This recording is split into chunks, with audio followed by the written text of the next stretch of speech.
All right, guys, we've got a new limited edition drop, the original Mountain Dog tee that John Meadows had us design from the very beginning. So it's the first tee that he had made. Once again, this is a limited edition item. So when they're gone, they're gone. While I have your attention, you've seen me wear this one in a few podcasts to date. We've been holding back on it. This here, the 4-star tee, I think that's what we call it. It's on the website. New items, also under limited edition. Check out our shoulder saver pads. It's an easy way to do limited restricted range of motion exercises like board press that basically you just pop the pad on the bar, reduces the range of motion, pop it back off when you're done. Thank you guys for the support. Head over to elitefts.com.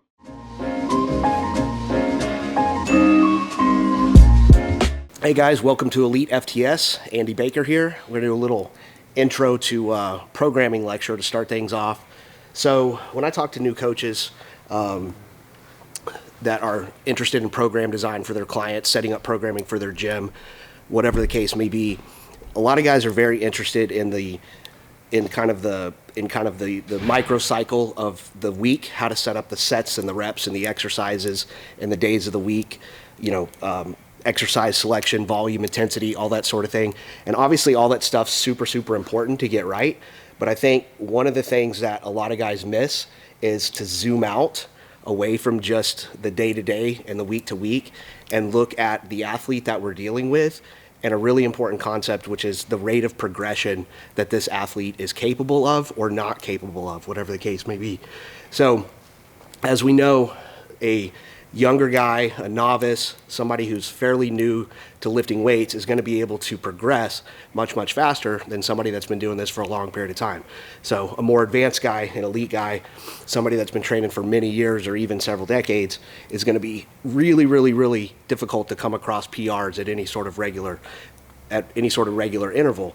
So you want to make sure that the rate of progression that you have set up for your lifter is appropriate and that the rate of the progression matches the capabilities of the lifter. Because if you get a new guy and you're putting him on some super advanced complex thing, he's not going to be setting PRs as often as he's potentially capable of. So simple and fast is going to be more appropriate for the novice.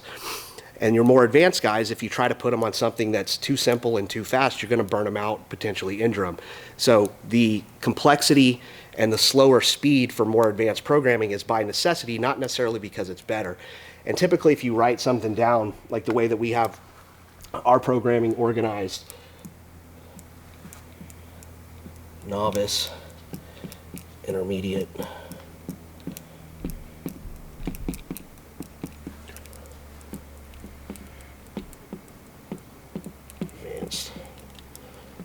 elite. So the way that we structure our programming here, basically it exists on a spectrum. Is at the novice level, we have very simple. Okay, so simplicity is up and speed is up. So simple and fast, okay? And then the further down the spectrum you go, it gets a little bit more complex and a little bit slower. So the problem is if you just lay out novice, intermediate, advanced, elite programming for the average coach or the average lifter, most of them are going to jump right to the advanced and the elite stuff because they assume with that wording that advanced means better. And advanced doesn't necessarily mean better. It means a little slower and more complex. And that's because that's a necessity. It's not necessarily because you want that. So the novice, typically the way that we define novice is somebody that's going to be capable of progression within the week. So this is going to be somebody in their first few weeks, first few months of training. Usually with a novice progression, we're looking at between 6 weeks and 6 months of progression, being able to do this. So I look at it as progression within the week. So I'm just going to use one lift as an example.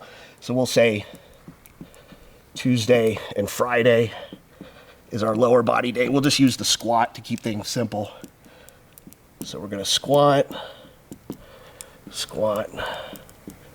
and we're going to use a medium, kind of a medium amount of both volume and intensity. Okay, so something like 3 sets of 5 reps is kind of right in that middle ground of both volume and intensity. It's not real high either way. And on this, when we talk about progression within the week, is that basically we're going up between Tuesday and Friday, and then we're going up again between Friday and Tuesday. So let's just say this kid starts at 95, he'll be at 100, 105, 110. So it's a very fast progression. You're basically going up five pounds per workout, maybe 10 pounds per workout.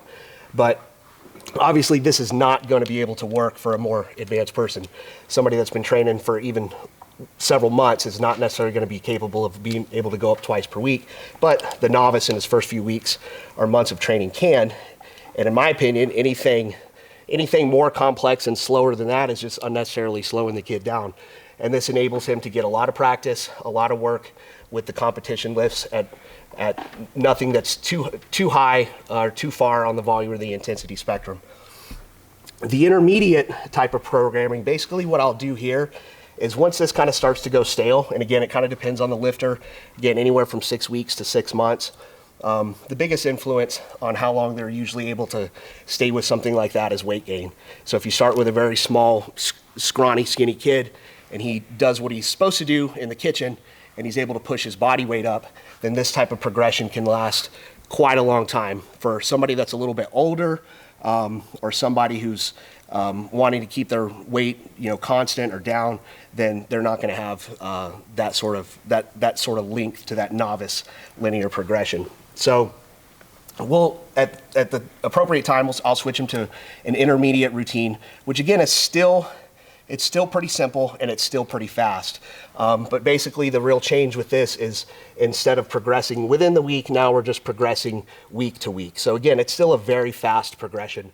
And I'll also make some changes to the set and rep scheme. So instead of keeping both of these the same and kind of right in the middle ground, I'll often push the intensity up of one a little bit. So now instead of 3 sets of 5 here, it'll be anywhere from, I'll say 1 to 3 sets, and we'll just say of 1 to 3 reps. So this would be for a strength athlete, someone with their eye on potentially powerlifting or just pushing their strength levels up. Anywhere from 1 to 3 sets of 1 to 3 reps.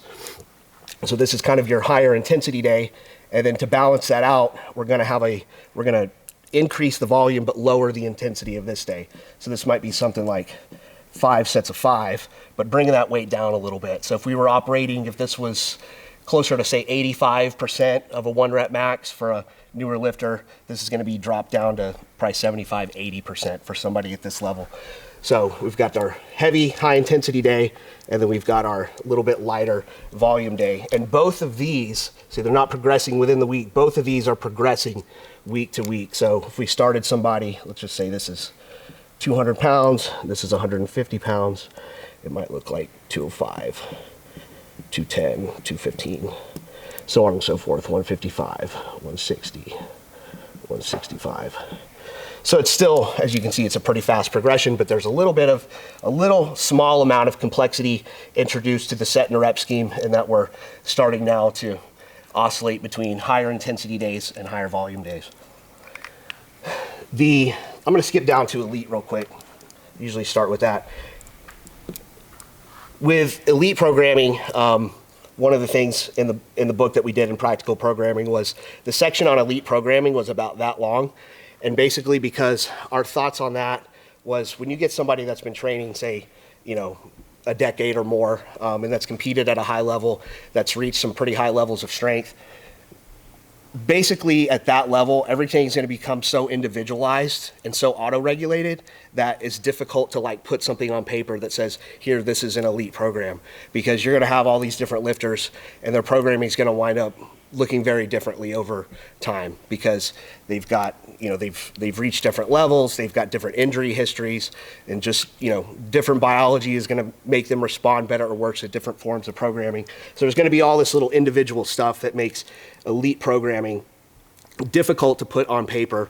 And so basically we just kind of put, individualized and auto-regulated. So, but you'll know when you're there.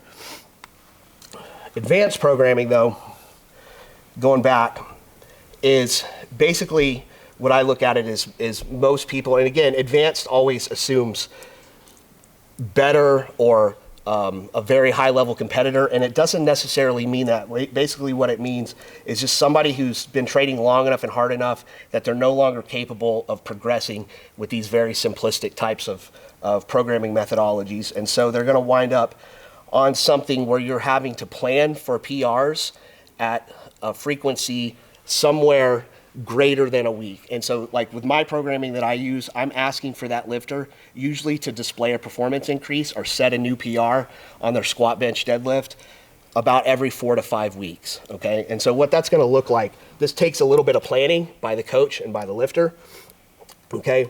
But basically, let's say this guy, his last PR was, let's just say 405. So he set a single at 405. Okay, so what I'll do with him is I will look at the upcoming block of training that we have, and I'm going to anticipate a small PR, let's say 415, and then I'm going to work backwards from there. Okay, so this would actually be in week 4, week 3, week 2, week 1. We're going to have like 1 at 410, 405. 400. Okay, so it's something like that. Okay, this intervals may actually be too small for someone there. I may actually spread that out a little bit, but we're not looking at week to week going up 5 pounds. We're looking at every 4th week going up 5 or 10 pounds. Okay, so the next cycle, and then here I'll probably throw in a deload. Here on this next cycle, we're going to say, okay, we ended this cycle, we set a PR at 415. On this next cycle, I want to have this kid hit 425. Okay, that's going to be our aim. So in week 4, I'm plotting 425, and then I'm working backwards from here. Okay, spread that out a little bit this time with 10-pound increments, and then we're just repeating that over and over and over again. And I've worked a lot of my advanced athletes. The details in terms of sets and reps and assistance exercises and supplemental exercises and all that is going to vary a lot by the lifter. And there's going to be other PRs within these little 4-week blocks of training. There's going to be volume-based PRs. There's going to be PRs on assistance work and supplemental exercises. But really on the competitive lifts, the squat, the bench, and the deadlift, I'm looking at asking them to display a performance increase about every 4 to 5 weeks. And so this works. You want to go with advanced programming. You want to go still with an eye on a progression as fast as you can, but you really have to look at sustainability. Okay, it has to be sustainable, because the one thing that will kill your rate of progression long term is injury. And if you're trying to take a more advanced lifter and you're trying to push him too fast to too many PRs too often on the squat, the bench, and the deadlift, if you're trying to push that frequency too fast, you're going to wind up with overtraining and injury, and that's the main thing that I want to avoid. So we're looking at speed, but we're also looking at sustainability and avoiding injury. Elite FTS was founded in 1998 with the aim to live, learn, and pass on. We've done this through training-related content that allows you to become the strongest athlete and coach that you can. Over the past 2 decades, actually 2.5 decades, we've published more complementary training media than anybody else in the industry. When you look at the number of articles, the Q&As, the blogs, the videos, the podcasts, there's over 1 million pages of content that we've put out there. We've been able to do this through your support of Elite FTS. So when you purchased Elite FTS strength equipment, bands, accessories, gear, apparel, or anything through the site, you directly help support the content that we put out, which in turn helps support other people on their journey of becoming stronger and better coaches. So stronger athletes and better coaches, which encompasses the aim and the vision to live, learn, and pass on. So I thank you for the support that you've been giving for the past 25 years and encourage you to keep supporting Elite FTS into the future so we can all help more people become better and stronger. Discount code TABLE TALK for 10% off your first order.